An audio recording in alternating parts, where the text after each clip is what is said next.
And now, preview time. So let's take a look at what's coming your way.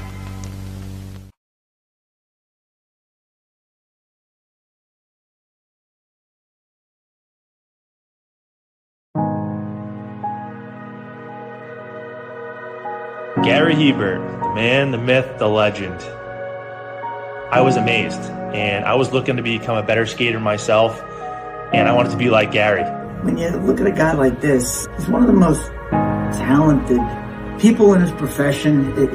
He's been given gifts by God. It can get frustrating at times when you're trying things that, that maybe don't come as quickly to you as other things. And you never really felt that sense of frustration with Gary. It was always about improvement and positive reinforcement. Was it really the end? Was that head injury really the end? God has called Gary to continue to be a blessing to others and to be a passionate example. My name is Gary Hebert, and this is the World Academy of Hockey, otherwise known as the Inside Edge. I would recommend anybody that have a chance to come to his hockey school. I think it'd be well worth it. It'd be rewarding to all the kids and anyone he coaches, from whether it's an adult, a professional player, to a little kid like a Mike or a Squirt. Gary, from day one, has been instrumental to my hockey career. I started out as a potential Division III player, and Gary brought me single-handedly through high school and into a top Division I prospect. I owe it all to Gary, the biggest legend on and off ice there's ever been. Listen, watch, learn, be confident, and have faith. Those are the answers I was brought to. Yet, I only now am really learning how truly important those 5 things are. Through preparation, through appropriate thoughtfulness and thinking, we can learn to untie the typical knots between our ears that drive us into underachievement and underperformance. And lo and behold, we can learn, I think, to fulfill our God-given potential. Gary has the innate ability to make people not only better players, but better people. The life lessons they learn from Gary are incredible. You can always remember leaving that rink knowing as a player I got better, or I had something to improve on to get better. And I think that's what you excelled on as a coach, is giving us the knowledge to know what we needed to do to get better. There's coaches who know the game, but can you communicate and create passion in your kids and in your players? And Gary's able to do that. Gary's got great knowledge and the great hands, but more importantly, his ability to connect with people and care for them. His communication skills, to me, really stand out and separate him, and that's why he's one of the best, in the world. Gary's a legend. He's a special, special man.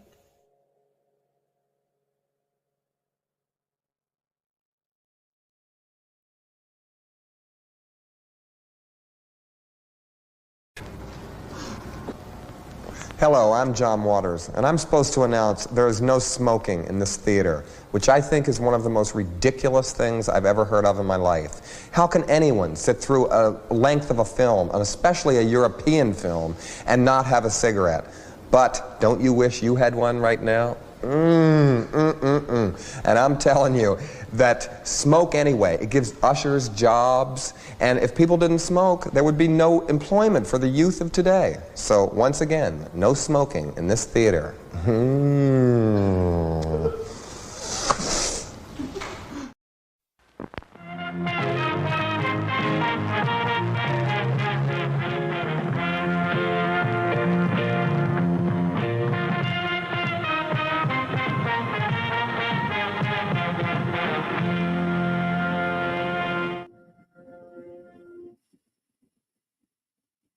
What is going on, everybody? Happy Monday. I apologize for my tardiness. I'm not going to lie to the people. It was a COVID-induced stream. It's what it was. I was sleeping. So thank you to JJ for waking my dumb ass up. It is Monday. It is Meach's Musings. You are watching the Jeff Meach Network, Multiverse of Media. Happy Monday to you. It's July 8th. No. Yeah. July 8th, 2024. And yes, Josh, just barely, I do indeed work. Good to see everybody in the chat room. Eddie, thank you for the $4.99 daily super chat, or at least every time I appear live across the Jeff Meach Network. Thank you for that. And yeah, I only appeared when JJ said my name, so it is what it is. As far as that goes, that is what I know. I'll try something.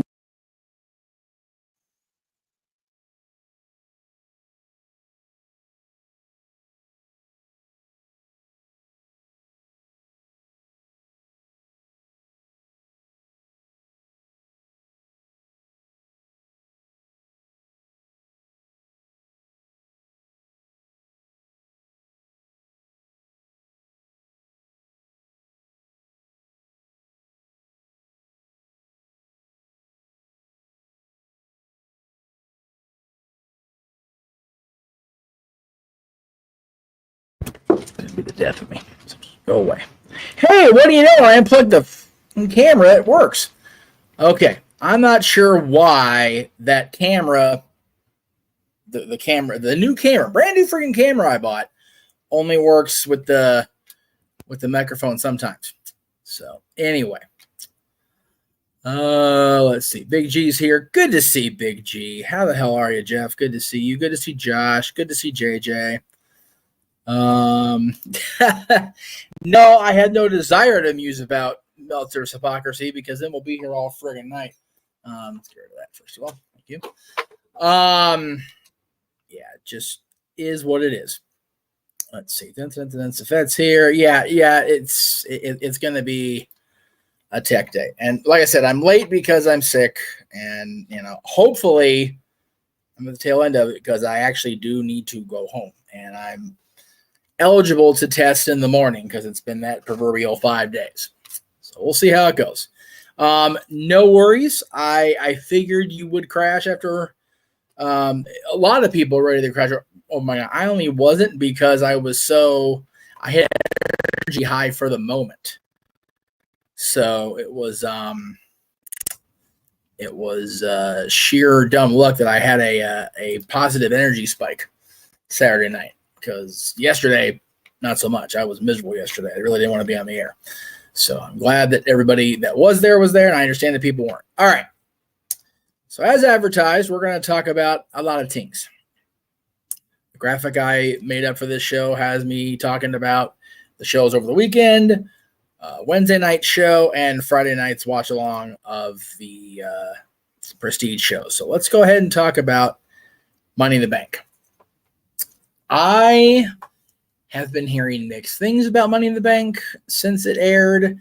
While I had the energy spike after Money in the Bank, I was kind of in and out during the show itself. Those of you that didn't catch the watch along, please go back and watch it in the archives. We had a lot of fun doing it. But like I said, I've been seeing the mixed bag of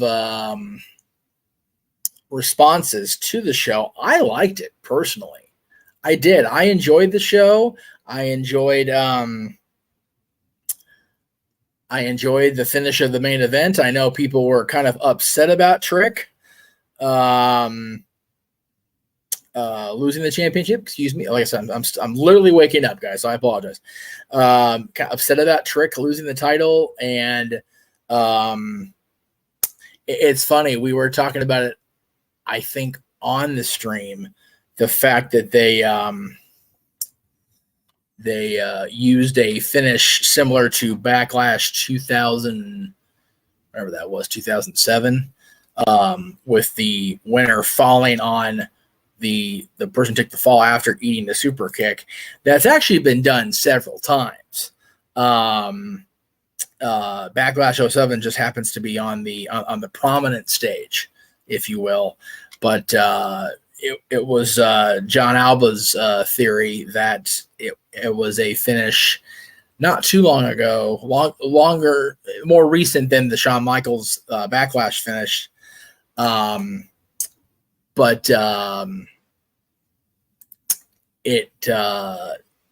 MJF did a finish like that on the Indies, and apparently that was the inspiration that they look to. Congrats to Ethan Page, by the way. Very friggin' cool. Josh pointed out, they had him there for a while and in AEW, and is basically an AEW original, and they couldn't, for whatever reason, find the secret sauce to make it work for him. And then, he's been in AEW for a month, and he's the NXT he's in NXT for a month or so, and he's the NXT champion. Man, I'm gonna have a tough time, y'all. Just so you know. I agree with this. Sol Ruka has impressed the hell out of me. Both those ladies impressed me. Her and Kaylani Jordan. Let me just say this. Let me mute that first of all. That's loud. My goodness. Why are we not showing that it's even the phone's acting stupid? All right, we're gonna have a day. Anyway, every match on the card either met or exceeded expectations for me, and that's for me for any show. I think that's the goal, right? You want a show to meet your expectations at the very least. So for me, the show exceeded expectations. Money in the Bank, I think, met expectations. I know a lot of people are mad about the botch, not the botch. There was a botch finish with the World Championship match, but they're upset with Drew and the way they handled his cash in. Like I said during open mic night, you have to remember something, guys. I saw my friend Corey on a post for another friend's birthday, so I had the Corey rather than Cody on my breath. Cody Rhodes has only been WWE champion since WrestleMania. Right now, same with Damian Priest. The working theory, not Austin theory, is that Gunther is going to leave SummerSlam the World Heavyweight Champion. At the very latest, he's going to leave the show in Berlin as the World Heavyweight Champion. Either way, you want those guys, Gunther and Cody Rhodes, to have at least decently long championship reigns. And you don't want that idea in the audience's head that Money in the Bank can come along and ruin everything. WWE male landscape did not need Money in the Bank hovering over it. So I agree with the call they made to have Drew win it and lose it immediately and have it be because of CM Punk. Because not only does that further their storyline, right? It also furthers Seth's issues with Punk that we never got resolved at WrestleMania because of the injuries to both of them. Seth had to get through Mania. He had to get through WrestleMania as the world champion and then have that loss go down to get him off TV. And he had to be part of the tag match in night one. Punk was obviously not cleared enough to have a world championship match. So, it's one of those situational things. It is what it is. And the fact that people are, calling for the company head because of, Drew McIntyre getting screwed again, that's wrestling, baby. It's professional wrestling. It is what it is, man. It's great storytelling. And yes, the Money in the Bank briefcase once again got used as a storytelling device in a way that not all of us are necessarily going to enjoy. But if the suspension of Drew McIntyre that Adam Pearce laid down yesterday, along with the fines to both him and Punk, if that suspension leads to Rollins versus Punk at SummerSlam, shit, give me that all day. Like, again, I find myself low-key being jealous about not going to SummerSlam in the heart of America, or, in that time zone, because it was in Toronto. I wanted to go when Trish faced Charlotte. It'll be a hell of a way to keep the story bubbling rather than just have it fall flat, right? So, and it'll have all of us, once McIntyre actually gets that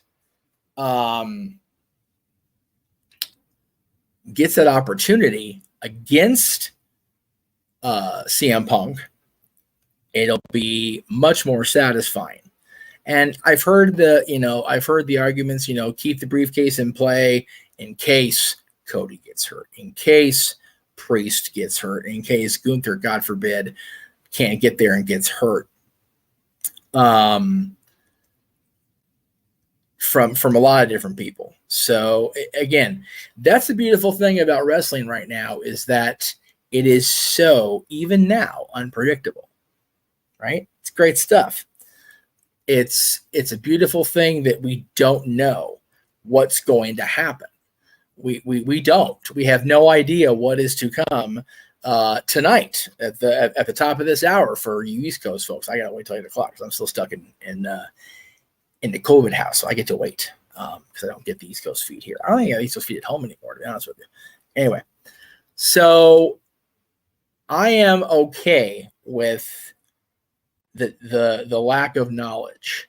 And, WWE just added Bad Blood back to its calendar for the first time since I think 2004 was the last one they actually did that was called Bad Blood. I remember the first one in 97, of course. They didn't do it again until 03 and then 04. And the 04 one had the Hell in a Cell with Michaels and Hunter. So, yeah, I am genuinely excited to see where this goes. And coming out of a weekend of premium live events, we, of course, have an updated schedule for you guys to check out. So before I talk about Wednesday night and Dynamite and the Owen Cup, let me go ahead and run that beautiful bean footage, if you will. Thanks to JJ. We'll be right back.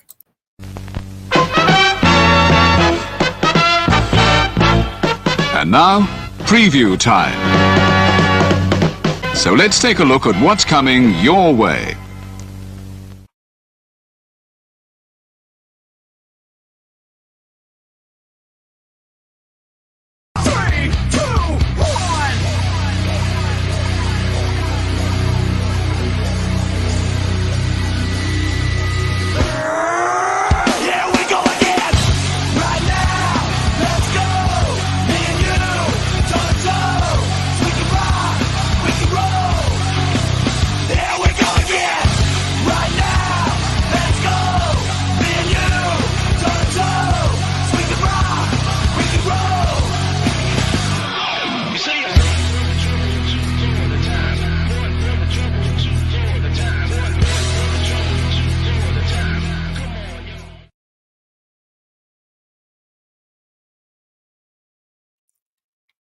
Must be patient, Mansfield. Yes, it did indeed include the Great American Bash.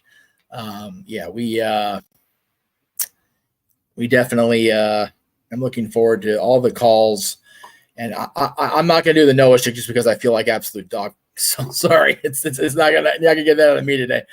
We need to record that and just have that on the radio, like we have James going. Here we go for the main event. $5 super chat from Big G. Thank you, Big G. Much appreciated on a Monday. Very, very cool. And yeah, that is the going theory, of course, that Bad Blood will feature Hell in a Cell. 27 years to the day of the first Bad Blood. 27 years to the day of the first Hell in a Cell match. And, of course, the big debut of the one and only Glenn Jacobs as Kane. So we'll see what happens. By the way, JJ, when I get an opportunity, I will send this over to you. I found that when I looked at there we go. That's speaking of JJ, that's what we need. We need Taylor Swift performing Bad Blood at the PLE. That's what we need. I noticed when I looked at the render for the Bad Blood graphic on screen, it looks like faded the way WWE didn't render very well. So I went ahead and did this. thanks to a post on, I think it was social media. I forget what outlet. But don't worry about changing it because we don't have a watch along change again until after Wednesday. So I will get this to you today, and we will talk about it at that point. So yeah, Wednesday night, 2 nights from now, they're going to. No, actually, that's a good JJ. I want to see Taylor Swift perform Bad Blood just to make everybody and their mother lose their friggin' minds over Taylor Swift being on a WWE show. That would be the greatest thing of all time. Anyway,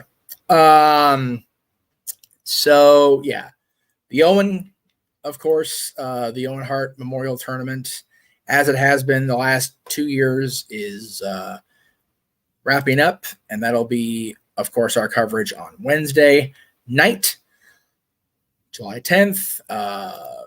It's one of those, I'm a mixed bag about it, right? Like I am genuinely curious where they're going, at least on the women's side. The men's side kind of seems obvious, and I'm more than mad about it, as I kind of went off on it on, I think it was Saturday during the early part of open mic night, and I did apologize very vehemently for that. So sorry again for taking the time, but I don't want to see Swerve and Hangman, and that's not a shit on either one of them as far as, you know, the match I know they're both capable of having with one another. At that, I've just seen it, and I'm kind of good on the feud continuing. And I know Hangman said he would do everything he could. He don't want to see Hangman as the champ, see Swerve as the champion again. And it's just frustrating to me that we're reverting to this. We had a unique opportunity here because of Jeff Jarrett being in the tournament 25 years to the year after Owen's passing, that I don't want to put out there Jeff Jarrett being in the main event at Wembley Stadium, although I'm very fond of Jeff Jarrett, which goes against the grain, I suppose. But at least have me in the finals. At least make us believe, right? Instead, he loses first round because of Hangman. It just irritates me. So while I firmly believe that Hangman's going to win, I am always, as ever, rooting for my buddy Bryan Danielson. And as much as it'll make Jarrett a heel again, I kind of want this to happen too. So there you go. Breaking news from Big G in the chat room. He says, TNA is currently my number 2. AEW is 2B. Nice. I love it. And the women's tournament is definitely my preference this year. Mariah May, while it's almost as obvious, I'm actually okay with that. They've been building toward this inevitable clash between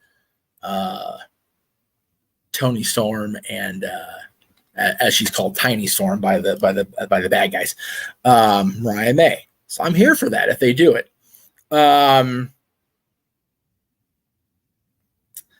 And you know, I like Swerve. I do.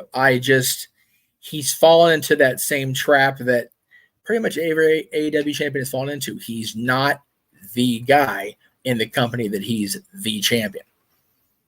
Very, very repetitive pattern on the part of AEW. So it's one of those, and I loved this. And I think I have that graphic in here. Let me throw it. I do. Awesome.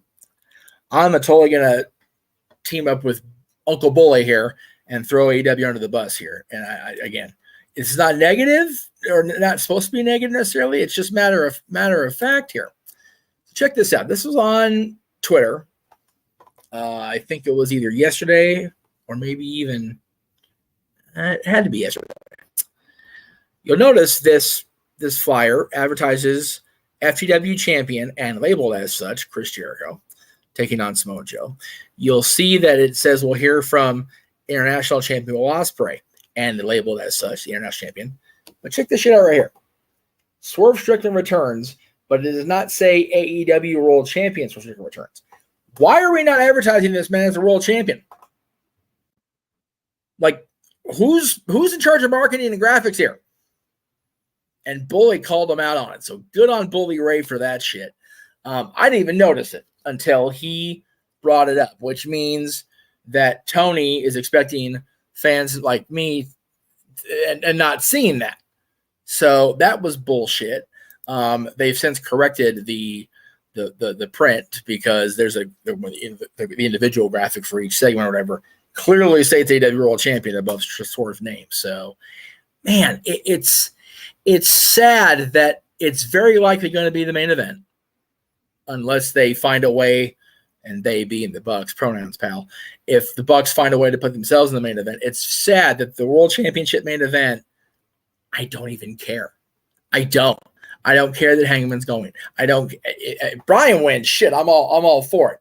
If Brian is the number one contender going into All In and he is facing the champion, whether he, if you believe the media, says he wants to or not, I'll definitely watch. I mean, we're doing a watch long, so I'm going to be here anyway, right?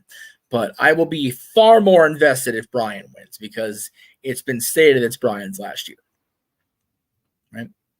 So, as far as Friday, and I am going to talk about John, so just bear with me here.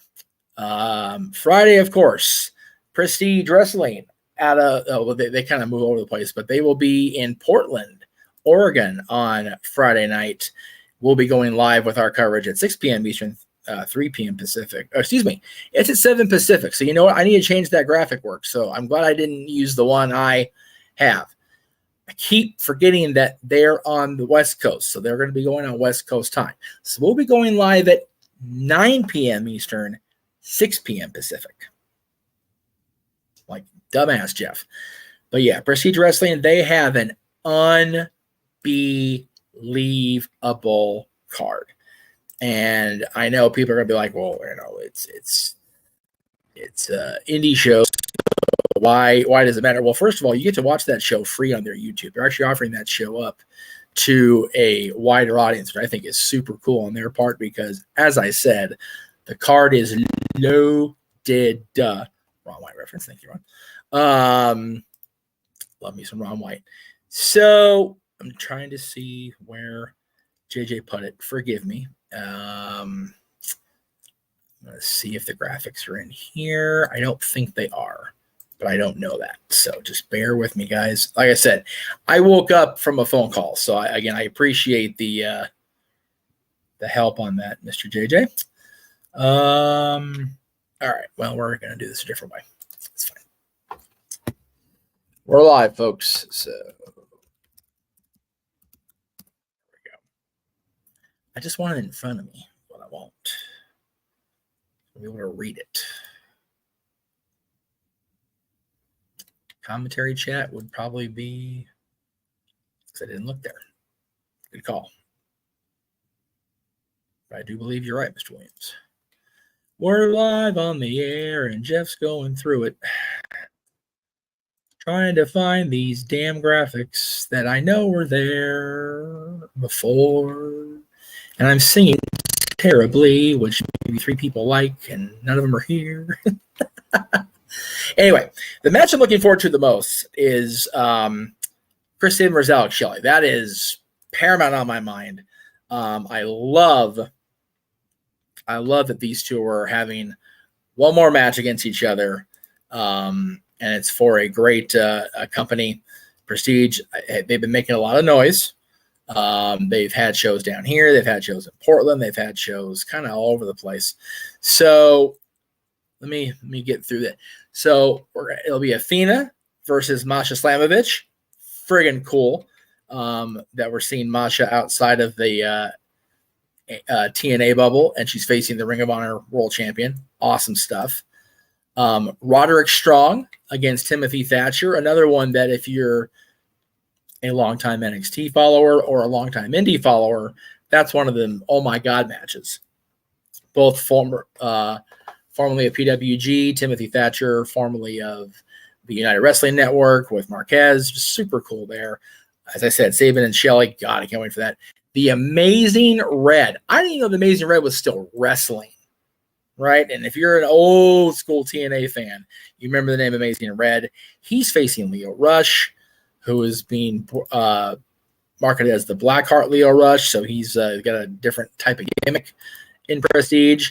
Titus Alexander versus Starboy Charlie versus LeBron Cozone. I probably butchered that. Versus BK Westbrook versus Jaden versus Sonico. This is like one of those showcase matches. You got 2 guys from West Coast Pro Wrestling, 2 guys from, looks like DPW, 2 guys from Prestige. So very cool little combination there. Shelton Benjamin will be on the show. He's taking on Santana. Of course, Mike Santana, formerly of Santana Ortiz in TNA and AEW.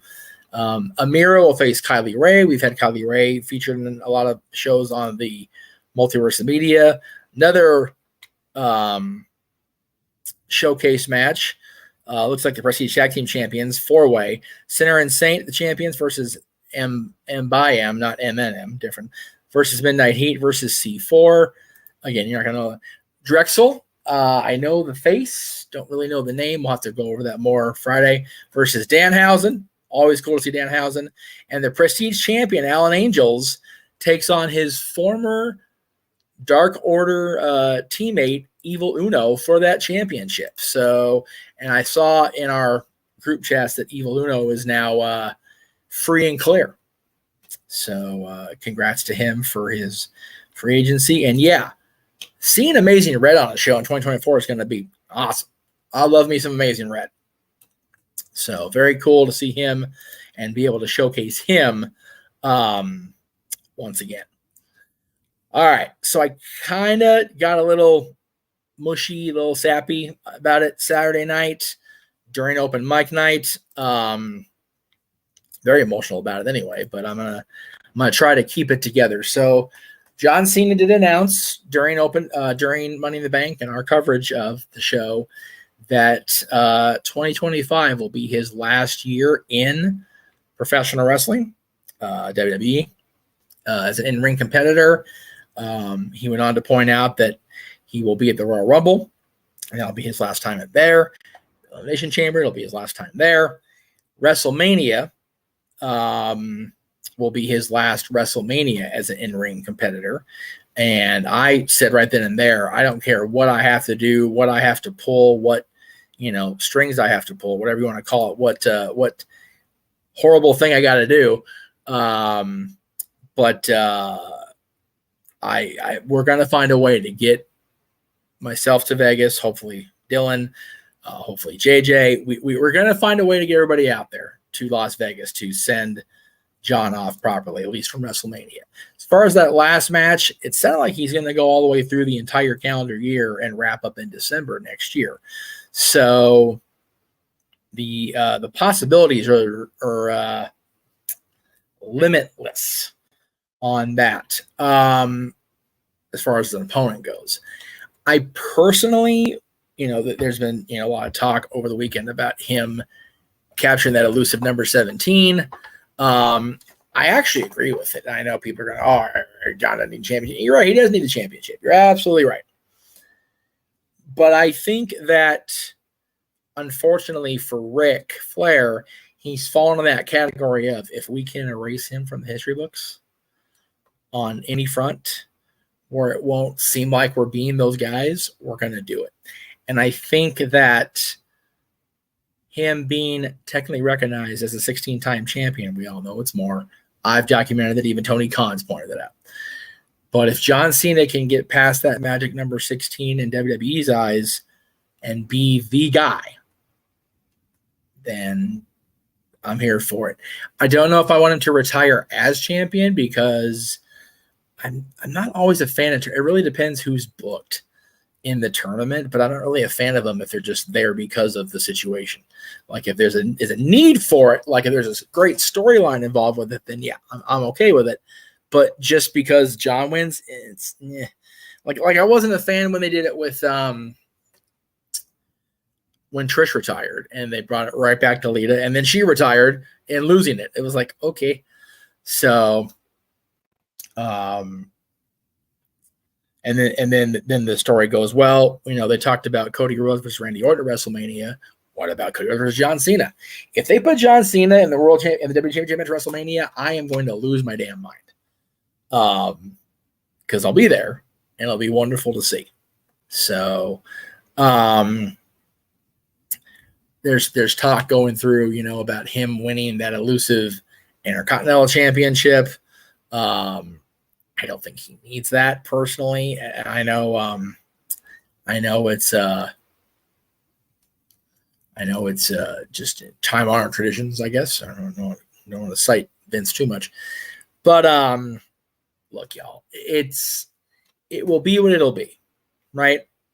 It will go the way it's supposed to go. Things happen in this life for a reason. I feel like if John Cena is going to become WWE champion one more time, it'll be to put over somebody that deserves it, like an LA Knight, like at that point a Braun Breaker, Carmelo Hayes, Trick Williams if he comes up, just somebody that is deserving. I don't want John to retire as the WWE champion. Again, not a fan of having to book yourself out of that. It's lazy. It's just lazy for me. I'm not a fan.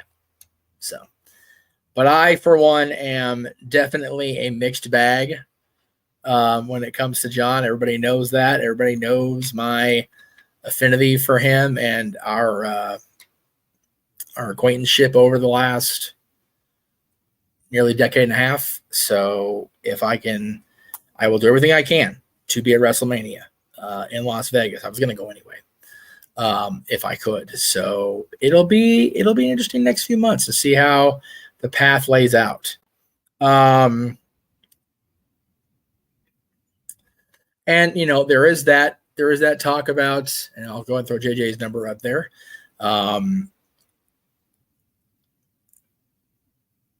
See, I'm up until Saturday, I would have agreed with JJ here, but knowing that John is stepping away, knowing that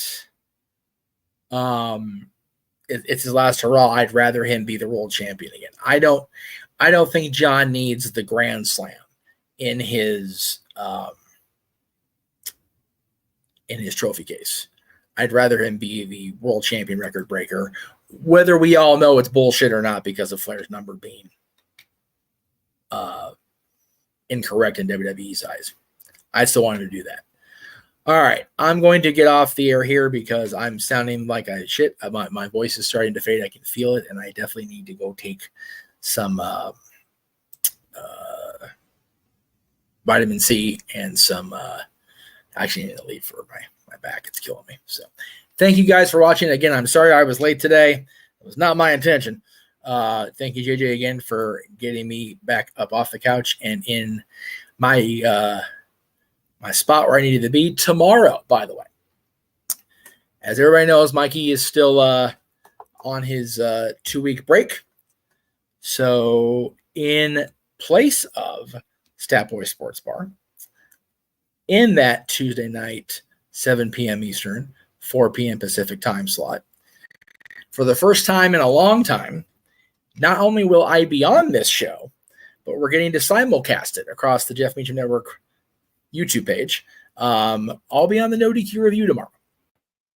So, yeah, that's going to be fun. I don't get to do the No DQ review too often anymore because usually Sunday nights I'm at home and it's crazy and I'm unable to really get my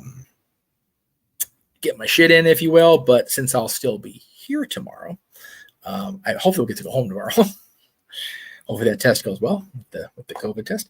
But, yeah, I'll be on the NXT review tomorrow. Wednesday, of course, we'll have our watch-along of AEW Dynamite featuring the finals of the Owen Hart tournament.